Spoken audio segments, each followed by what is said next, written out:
Bonjour, nous nous trouvons à nouveau en présence du Créateur des cieux et de la terre avec sa parole en main. Nous avons vu hier Saint Paul déclarer « Séparez-vous ». Quel rapport y a-t-il entre les ténèbres et la lumière? Alors je t'informe déjà que nous verrons un récit où Dieu nous permet de voir comment l'ennemi cherche à détruire les enfants de Dieu. Un gros piège, le cœur. Ainsi, nous lirons dans Nombres chapitre 22, les versets 1 à 7. Juste avant, prions. Seigneur, au livre de Somme 119, le plus long chapitre de la Bible, tu déclares, ta parole est une lampe à mes pieds et une lumière sur mon sentier. Nous allons une fois de plus ouvrir la parole. Dès à présent, nous te demandons humblement que le Saint-Esprit nous conduise et nous dirige dans toute la vérité. Nous avons prié au nom de Jésus et pour ta gloire éternelle. Amen. Lisons. Nombre 22, versets 1 à 7. Les enfants d'Israël partirent et ils campèrent dans les plaines de Moab, au-delà du Jourdain, vis-à-vis de Jéricho. Balak, fils de Tsippor, vit tout ce qu'Israël avait fait aux Amoréens. Et Moab fut très effrayé en face d'un peuple aussi nombreux. Il fut saisi de terreur en face des enfants d'Israël. Moab dit aux anciens de Madian, cette multitude va dévorer tout ce qui nous entoure, comme le bœuf broute la verdure des champs. Balak, fils de Tsippor, était alors roi de Moab. Il envoya des messagers auprès de Balaam, fils de Béor, à Pétor sur le fleuve, dans le pays des fils de son peuple, afin de l'appeler et de lui dire, voici, un peuple est sorti d'Égypte. Il couvre la surface de la terre et il habite vis-à-vis de moi. Viens, je te prie, maudis-moi ce peuple, car il est plus puissant que moi. Peut-être ainsi pourrais-je le battre et le chasserai du pays. Car je sais que celui que tu bénis est béni et que celui que tu maudis est maudit. Les anciens de Moab et les anciens de Madian partirent, ayant avec eux des présents pour le devin.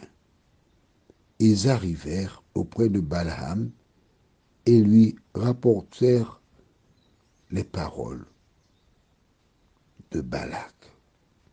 Prions.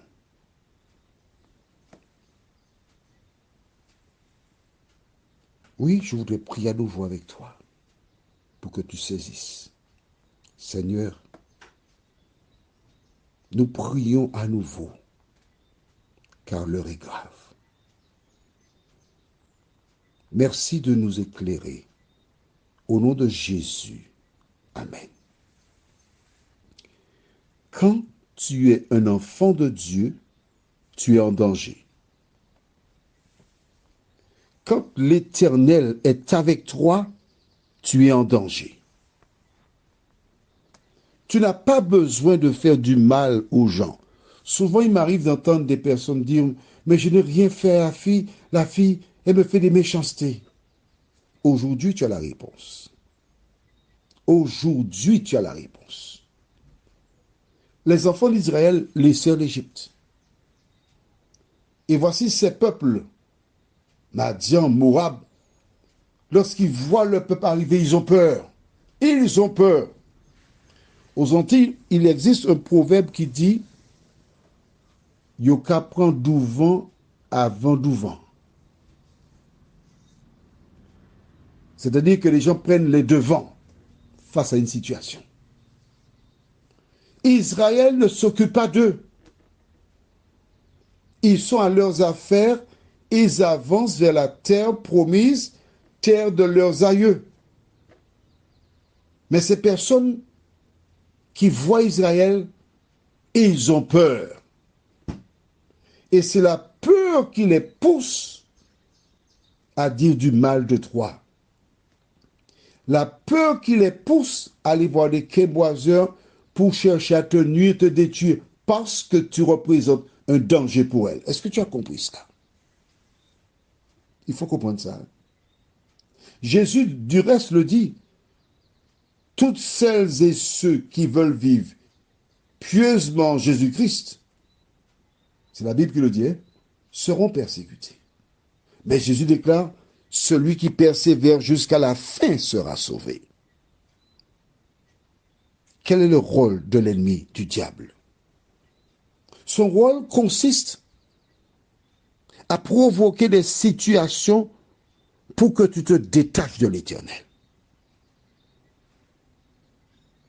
L'ennemi ne veut pas que le peuple arrive en terre promise. Tu sais pourquoi? Parce que celui qui doit venir lui écraser la tête, il ne l'a pas encore identifié. Alors il commence déjà à détruire le peuple pour contrecarrer le plan de Dieu.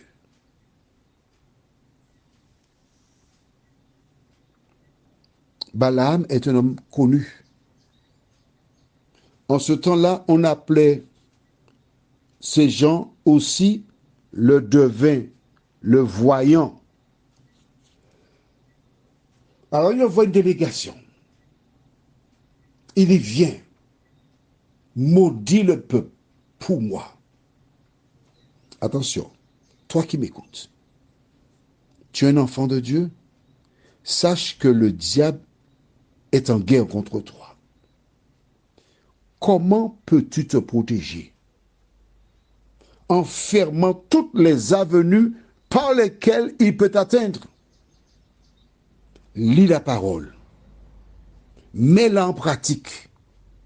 Place-toi sous l'égide du Tout-Puissant. Alors, certaines personnes récitent un psaume. Et je voudrais t'inviter à chercher avec moi le psaume 91.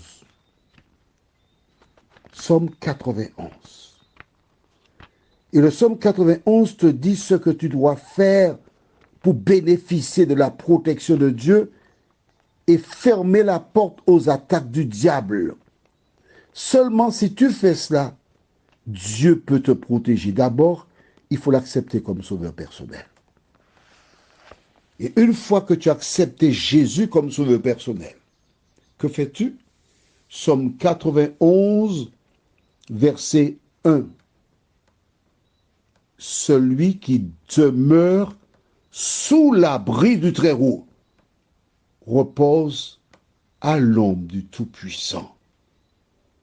Je dis à l'Éternel, mon refuge et ma forteresse, mon Dieu en qui je me confie, car c'est lui qui te délivre du filet de l'oiseleur, de la peste et de ses ravages. Il te couvrira de ses plumes et tu trouveras un refuge sous ses ailes. Sa fidélité est un bouclier, une cuirasse. Tu ne veux pas continuer? Mais non, tu as la Bible. Tu vas lire ça toi-même. Il faut que tu prennes de bonnes habitudes. Je ne vais pas te soutirer. Tu sais lire, prends la Bible. Tu vois, je te dis tout le temps, prends la Bible, va lire la Bible, écoute-moi. Quand tu remplis ces conditions-là, des gens peuvent essayer toute espèce de choses, ils ne réussiront jamais. Prions. Notre Seigneur, notre Dieu, nous te remercions car beaucoup de personnes qui ont des problèmes avec leurs voisins, les parents, des connaissances, des membres de leur parti politique, de leur communauté religieuse, aujourd'hui comprennent que lorsqu'elles ont des différends avec des personnes, c'est parce qu'elles ont peur. Leur personne inspire la peur. Pourquoi? Parce qu'elles ont une puissance avec elles, l'Éternel des armées. Et l'ennemi qui est en guerre contre l'Éternel utilise ces personnes afin d'arracher les fidèles et en faire des agents de Satan. Seigneur, merci pour la parole. Merci de nous éclairer encore. Nous t'avons prié au nom de Jésus pour ta gloire éternelle. Amen. Je te souhaite une bonne journée sous le regard de Dieu.